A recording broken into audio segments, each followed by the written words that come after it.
बिस्मिल्लाहिर्रहमानिर्रहीम।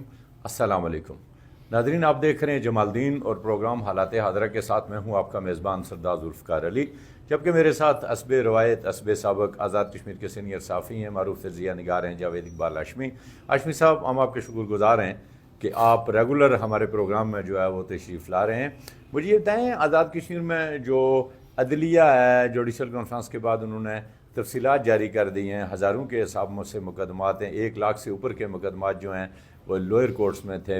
कम से कम 50% उसमें से जो है उनको डिस्पोज ऑफ कर दिया गया, नए मुकदमात दायर हो रहे हैं। बड़ी एक तफसील जारी की है और सबसे खुशाइन बात यह है कि कत्ल के ज़ायद अज़ 5 साल सिर्फ 2 मुकदमात बाकी हैं, वो भी टेक्निकल बुनियादों के ऊपर हैं और वो भी यकसू हो जाएंगे। इस बारे में आप क्या कहते हैं? बहुत शुक्रिया सरदार साहब। इस मौजू पर हम पहले भी बात कर चुके हैं जुडिशल कॉन्फ्रेंस के हवाले से। तो जो तफसीलात अदालत आलिया की जानब से जारी की गई है मुकदमात की समात के हवाले से, उनमें बड़ी हौसला अफजा बात यह है कि जो आइली मुकदमात हैं फैमिली कोर्ट्स में, उनकी तादाद जो है ना वो तकरीबन 10,000 के करीब है और इनमें बेशुमार मुकदमात ऐसे हैं जो यकसू हो चुके हैं। सिर्फ उन पर अमल दरामद के हवाले से जो है ना कुछ मामला पेंडिंग हैं, जिनमें नॉन नफ़का और बच्चों की तहवील के हवाले से जो है ना वो इस तरह के मामला पर अभी कार्रवाई होना बाकी है। तो पहले भी हमने बात की थी कि अदालतों पर जो लोअर जुडिशरी है उसमें मुकदमात दायर होने की जो शरह है वो बहुत बढ़ गई है। जी, बढ़ गई है। इसकी बढ़ने की वजह यह है कि अवाम जो है उनका एतमाद बढ़ा है, अदालतों से लोगों को रिलीफ मिल रहा है, इंसाफ हो रहा है आज़ाद कश्मीर के अंदर। इसी तरह हाई कोर्ट में भी तो एक पॉलिसी बनाई गई थी कि कत्ल के जो मुकदमात हैं वो 5 साल पुराने मुकदमा जो हैं वो अवलीन तरजीह के तौर पर यकसू किए जाएंगे और इस पर अदालत आलिया के हिदायत की रोशनी में अमल हुआ है। और अच्छा मुझे ये बताएं, इस साल जो मुकदमात दायर हुए हैं लोअर कोर्ट्स में, जो हम डिटेल पढ़ रहे थे तो दीवानी मुकदमात कम हैं, फौजदारी उसमें ज़्यादा है। और कहा जा रहा है कि जो इंस्पेक्टर जनरल पुलिस हैं उन्होंने बड़ा जोर दिया हुआ है मनशियात के ऊपर कि मनशियात को कंट्रोल करें और सबसे ज़्यादा जो मुकदमात हैं उसमें मनशियात के। इसके बारे में क्या कहें? ये जो पुलिस की तरफ से, इंस्पेक्टर जनरल पुलिस की तरफ से जो हुक्म जारी हुआ, ये हमेशा जारी होते रहते हैं। इस तरह के अहकामात पुलिस की जानब से कारगुजारी दिखाने के लिए मनशियात के मुकदमात जो हैं वो दर्ज होते हैं ज़्यादातर। इनमें कोई अदालतों में साबित नहीं हो सकते। आप शरह अगर देखें तो जितने भी मनशियात के मुकदमात अदालतों में दायर हुए हैं, अभी कुछ अर्सा पहले अदालती पॉलिसी के तहत जो है वो 9C और इस तरह के केस जो है उनमें सजाएं हुई हैं। बाकी मुकदमात में जो है वो पुलिस सिर्फ अपनी कारगुजारी दिखाती है, मौके का कोई गवाह नहीं रखा जाता और ख़ुद ही पुलिस सारी कार्रवाई करती है। अगर मनशियात बड़ी मिकदार में पकड़ी जाती है तो उसको उसमें से कुछ मिकदार रख ली जाती है और कुछ मिकदार जो है वो शो की जाती है। मौके का गवाह किस तरह रखें? अब 6 मुअज़्ज़िज़ीन शहर को साथ रख के बंदा मनशियात फरोख्त नहीं। जब पुलिस ये कहती है कि मुखबिर की इतला पर हमने छापा मारा था, छापा मारते हुए कोई ना कोई तो देखता होगा ना। मौके पर लोग जमा हो जाते हैं, जहाँ पुलिस जाती है तो आपको पता है हमारी पुलिस की शोहरत तो बहुत अच्छी है और पुरअमन जगह पर तो पुलिस जाती नहीं है। उसी जगह पर जाती है जहाँ कोई अमन अमान का मसला हो या कोई कार्रवाई करना मतलूब हो, जहाँ कोई मुलजमान पकड़ने मकसूद हो। तो ये इस लिहाज से पुलिस के अपने मुकदमा जो है उसको मजबूत बनाना चाहिए और मुकदमा की जो इस तरह के मुकदमा जो है ना वो शहादतों पर चलते हैं। अदालतें शहादतें देखती हैं, रिकॉर्ड देखती हैं और जब तक शहादत न हो तो वो किसी को सजावार नहीं ठहरा सकते। तो पुलिस की जानिब से सिर्फ कारगुजारी बनाने के लिए मुकदमा दर्ज करना मुनासिब बात नहीं है। अदालतों ने जो सही मुकदमा थे उनमें सजाएं दी है, बड़ी बड़ी सजाएं दी हुई हैं। लोगों को उम्र कैद की सजाएं हुई हैं, 10 साल कैद की सजाएं हुई हैं। मनशियात के केसों में जुर्माने हुए हैं भारी मिकदार में और इसकी वजह से जो है ना मनशियात की जो कारोबार है आज़ाद कश्मीर के अंदर उसकी हौसला शिकनी हुई है और अब लोग जो है ना वो डर रहे हैं कि अदालतों से सजाएं हो सकती हैं। अच्छा ये बताएँ, अब ये तो चलें जुडिशरी जो है उसने बड़ी अपनी कामयाब हिकमत अमली और जो गुज़श्ता साल रोड मैप दिया गया था उस पर बड़ी हद तक अमल हुआ है और इस पर मैं समझता हूँ कि आज़ाद कश्मीर के लोगों का अदालतों पर एतमाद कायम हुआ है। ये बताएं, आज़ाद कश्मीर में जो हुकूमत कायम है उसकी क्या कामयाबियाँ या नाकामियाँ, आप उसको किस नज़र से देखते हैं? ये कामयाबियों का शोबा जो है वो आपकी जिम्मेदारी है बयान करना, चूँकि आप हुकूमत के पसंदीदा साफ़ी हैं। नाकामियाँ जो है ना वो मैं अपने ज़िम्मे ले लेता हूँ, चूँकि मैं हुकूमत का पसंदीदा आदमी नहीं हूँ। तो अगर हम इस हुकूमत की जो क़याम से लेकर आज तक इसकी कारकर्दगी को देखें तो 9 महीने तकरीबन कल की तारीख में पूरे हो जाएंगे इस हुकूमत को कायम हुए हुए। अच्छा, आपने दिनों का हिसाब रखा? जी। तो 20 अप्रैल को हुकूमत ये बनी थी 2023 को, तो कल जो है ना वो 20 जनवरी है, तो इसमें तकरीबन 9 महीने बन जाते हैं। 9 माह के दौरान मुझे तो इस हुकूमत की कोई कामयाबी किसी भी शोबे में नज़र नहीं आती। नाकामियों की एक बहुत बड़ी फहरिस्त है जिस पर किताब लिखी जा सकती है। अगर वसाइल हूँ और मौका मिले तो मैं इस पर इतना बेहतरीन पब्लिक सर्विस कमीशन बना है, फिर भी आपको कामयाबी नहीं। लेकिन ये काम जो है ना 8.5 माह के बाद हुकूमत ने किया है, जो फौरी करने की ज़रूरत थी। और ये 8.5 माह के दौरान जो डेडलॉक पैदा हुआ है, जो इल्तवा हुआ है, इसका जिम्मेदार कौन है?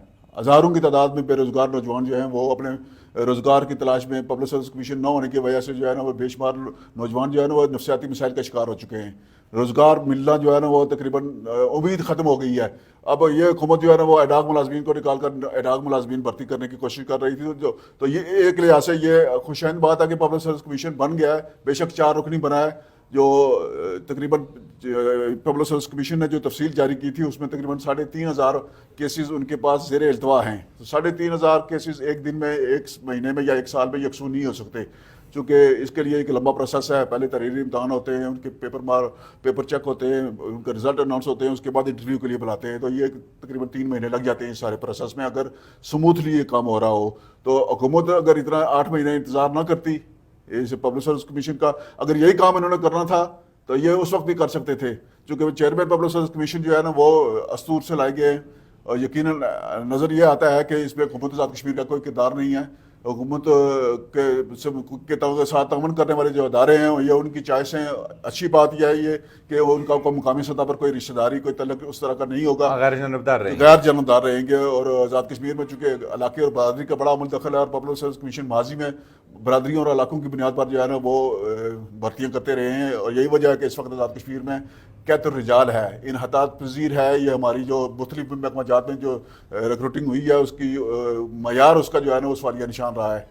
तो इस पब्लिक सर्विस कमीशन से जो है ना वो रिक्रूटिंग के हवाले से जो है ना हौसला अफजा रखनी चाहिए। तो एहतसाब ब्यूरो के बारे में क्या कहेंगे? चेयरमैन अभी तक देखें, ये चीफ जस्टिस सुप्रीम कोर्ट ने जुडिशल कॉन्फ्रेंस में अपनी तकरीर में भी जो है ना वो तजवीज़ दी थी कि एक गैर जानबदार पब्लिक सर्विस कमीशन की तरह एक गैर जानबदार शख्स को, साफ किरदार के अमल शख्स को चेयरमैन एहतसाब ब्यूरो तैनात किया जाए। लेकिन हुकूमत आज़ाद कश्मीर जो है वो पहले ही पब्लिक इसको एहतसाब ब्यूरो को एहतसाब एक्ट के जरिए मफलूज कर चुकी हुई है। भैया गो के पिछले दौर हुकूमत में ऐसा हुआ, लेकिन अब एहतसाब ब्यूरो के पास कोई उस तरह का अख्तियार नहीं है। चेयरमैन एहतसाब ब्यूरो 100 वोटें नहीं ले सकता। अब मुलजुम जो है वो उसको बहुत सारी रियायतें दी गई हैं। तो मौजूदा कानून के तहत आप आज़ाद कश्मीर में एहतसाब नहीं कर सकते। इसी वजह से मौजूदा हुकूमत ने जो है वो एंटी करप्शन के महकमे को मजबूत करने की कोशिश की है। एंटी करप्शन का जो महकमा है वो सिर्फ सरकारी मुलाजमीन की करप्शन को जो है वो उसको देख सकता है। जो प्राइवेट लोग हैं उनको एंटी करप्शन के जरिए जो है ना वो उनका एहतसाब नहीं हो सकता। तो एहतसाब ब्यूरो का यह अख्तियार हासिल था कि वो तमाम शोबा जात में जो करप्शन के सदार हैं, करप्शन में शामिल हैं, जो सहूलतकार हैं, और जो किसी भी तरह जो चाहे वो सिविल हो, चाहे वो मुलाजिम हो, कोई भी हो, करप्शन में कौमी खजाना लूटने वाला जो है उसको एहतसाब किया जा सकता था। इस तरह तवज्जो देने की ज़रूरत है। मौजूदा हुकूमत के पास जो है वो असम्बली के अंदर 2/3 अक्सरियत मौजूद है, और कानून में तरमीम की ज़रूरत है या आइन में तरमीम की ज़रूरत है, तो वो हो जाना चाहिए। नहीं, आप कहते हैं हुकूमत ठीक काम नहीं कर रही। आज़ाद कश्मीर के अंदर ये कुल जमाती हुकूमत है जिसके अंदर मुस्लिम लीग नून वहाँ पे मौजूद है, पाकिस्तान पीपल्स पार्टी वहाँ पे मौजूद है, मुस्लिम कॉन्फ्रेंस उसके अंदर है, जम्मू कश्मीर पीपल्स पार्टी भी लंबा अरसा इनके साथ तावन करती रही। फिर PTI के जो लोग हैं, जो सबका PTI है, वो लोग भी वहाँ पे मौजूद हैं। तो ये मेंबरान असम्बली हुकूमत से मुतमईन है, आप मुतमईन क्यों नहीं है? कोई एक मेंबर असम्बली मुझे बताएं जिसने आपसे कहा हो कि सब वजीर हैं, सब खुश हैं, सब वजीर हैं, जाती हैसियत में हर एक को मराद मिली हुई है, गाड़ी मिली हुई है, दफ्तर मिला हुआ है, तनख्वाह मिल रही है, डीजल पेट्रोल जो है वो मिल रहा है, और मुलाजिम मिले हुए हैं। इस हद तक तो मुतमईन है। लेकिन लोग ये वोट लेकर आए हुए हैं, अवाम ने इनको मुंतखब करके अपने मसाइल के हल के लिए भेजा हुआ है, इनको ज़ाती मराद के लिए नहीं भेजा हुआ। और कोई भी वजीर जो है वो अवाम का सामना करने के लिए तैयार नहीं है। इस हुकूमत का सबसे बड़ा फेलियर यही है कि ये मखलूत हुकूमत है, और तमाम जमातें हुकूमत में शामिल है। अपोजिशन में कोई भी नहीं, अगर कोई है भी तो वो अंदर से हुकूमत से मिला हुआ है। क्योंकि मौजूदा सूरत में जो है ना अपोजिशन करना, कोई बंदा, कोई MLA इसका मुतमल नहीं हो सकता कि वो हुकूमत की मुखालफत करे। अगर आपने हुकूमत की मुखालफत करनी है तो फिर आपको तरक्याती फंड्स समेत दीगर जो सहूलियात मराद कर रही है तबादलों और खाली असामियों में आपको हिस्सा नहीं मिल सकता। हुकूमत के पास बहुत सारे वसाइल होते हैं, बहुत सारे इख्तियारात होते हैं। अपोजिशन में तो कुछ भी नहीं होता। अपोजिशन में तो जो है ना अपने मजलूमियत का ही रोना रोना होता है। तो नाकामी जो है ना इस हुकूमत की यही है कि ये मखलूत हुकूमत है और तमाम जमातें इस हुकूमत में हिस्सेदार हैं। कोई बंदा जवाबदेही के लिए तैयार नहीं है, कोई सवाल का जवाब देने के लिए तैयार नहीं है।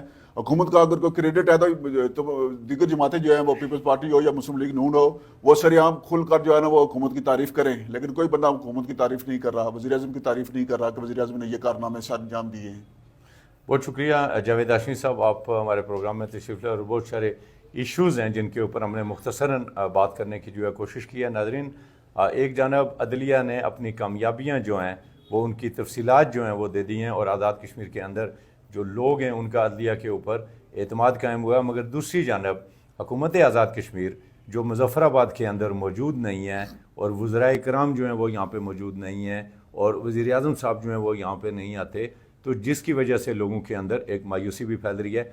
आइंदा प्रोग्राम तक अपने मेज़बान सरदार ज़ुल्फ़िकार अली और जावेद इकबाल हाशमी को इजाज़त दीजिए। अल्लाह हाफ़िज़।